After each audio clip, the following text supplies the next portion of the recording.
This is Congresswoman Jan Schakowsky. Thanks for joining me again this week with Jan's Plans and Pans. I have so many things to tell you. You know, I think a lot of people have lost faith that government really does things that are meaningful to them and their family. Well, not this week.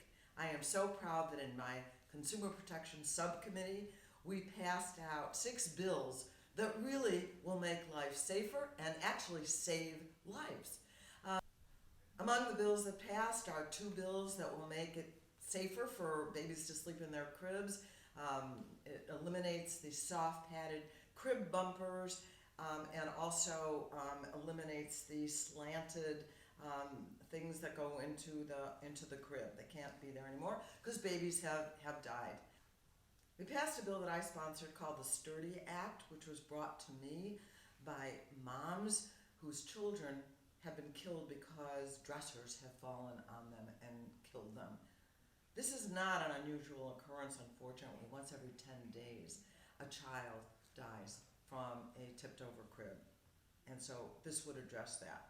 Understand this is out of subcommittee, and so it has to go to the full committee, has to go to the floor of the House, but these were all bipartisan, unanimous passage out of subcommittee. We passed a bill that would make portable fuel containers that have burned people much safer, take away the hazard, and we also passed a bill that deals with the anti-flammable toxic things that are in furniture called the SOFA Act that actually causes real harm to firefighters and others who breathe the stuff. So this was great. And in the Health Subcommittee, passed out a bill that would give transparency to the cost of prescription drugs, which is huge, actually. We're so happy that now, if this bill passes all the way to and gets a signature from the president, would say that any pharmaceutical company would have to explain the reason that they're raising their prices. They would have to say, well, you know, they tell us all the time they spend so much money on research and development. Now they'd have to prove it. And a whole list of things that they would have to disclose before raising their prices. And then I think we would begin to address the fact that we need lower prescription drug prices, which is a priority of all the Democrats in the Congress right now. So passed one of my bills out of the Health Subcommittee, the Empower for Health Act, to increase the availability of healthcare providers, primary care providers, and add diversity to that. So this was a good week. I'm very proud of the bills that passed, proud that they were bipartisan, proud that they were passed unanimously by voice vote. Well, there's some other things that aren't so great. On Monday, I went to a small church in Humboldt Park where I met Francisca Lino, a wonderful woman who is seeking sanctuary in that church. She's on her 2nd year of hiding in that church. ICE trucks come out in front to make sure that she doesn't leave the building. Otherwise, they will arrest and deport her. This is a woman who has 5 citizen children. All her children are citizens. Her husband is a citizen. She has a new grandbaby, a citizen of the United States of America. Why do they want to deport her? There was a mistake made by a notary on her original application. She's been here since the late 90s. How is our country better if they deport Francisca? It is not. And this is the kind of thing that we are seeing.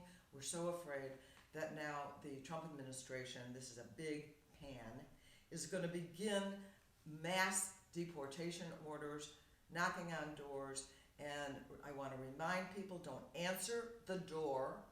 The only way they can enter is if they have a court order, not some sort of ID, has to be signed. And so be very cautious. The city of Chicago is doing great work to stop the participation with ICE, etc. But we're going to keep fighting. I want you to know that I and many members of Congress and the majority in the House of Representatives are on your side. And finally, on another pan, the court in the 9th District that's the California area, just upheld Donald Trump's order on Title 10. That's the family planning title of the law. And now this law says that any hospital or clinic or doctor that performs abortion or even tells people, gives them full information about the availability of abortions, cannot get Title 10 funds. So that means if they want to do family planning, the abortion part will have to be done separately in a separate building with separate staff, and is really going to be very painful to wonderful organizations like Planned Parenthood if this continues to go through. But right now, it was approved in the Ninth Circuit. So, you know, with Donald Trump in the White House, it's always good news and bad news.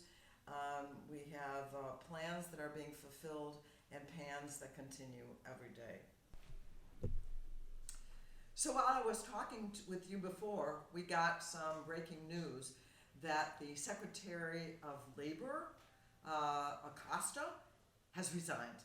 This is a good thing, because what we know is that he made a sweetheart deal with Jeffrey Epstein, who is a known child sex trafficker and a registered sex abuser. And this is good news that he is gone.